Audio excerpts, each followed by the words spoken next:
তিলক বর্মা এবং শ্রেয়াস আইয়ারকে নিয়ে গুরুত্বপূর্ণ আপডেট এসছে।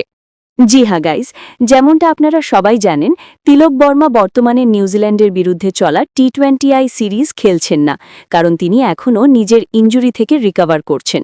তার জায়গায় প্রথম 3টি টি-20 ম্যাচের জন্য শ্রেয়াস আইয়ারকে দলে নেওয়া হয়েছিল, যেগুলো ইতিমধ্যেই শেষ হয়ে গেছে। এখন শ্রেয়াস আইয়ারকে নিয়ে একটি আপডেট এসছে, যেখানে বিসিসিআই কনফার্ম করেছে যে নিউজিল্যান্ডের বিরুদ্ধে চলা পুরো টি-20 সিরিজের শেষ পর্যন্ত শ্রেয়াস আইয়ার টিম ইন্ডিয়ার সঙ্গে থাকবেন, কারণ এই সিরিজের বাকি থাকা 2টি টি-20 ম্যাচের জন্য তিলক বর্মা আনঅ্যাভেলেবল থাকবেন। এই আপডেটের পর কিছুটা টেনশন তৈরি হয়েছিল যে তিলক বর্মা ঠিক আছেন কিনা এবং তিনি ওয়ার্ল্ড কাপ খেলতে পারবেন কিনা।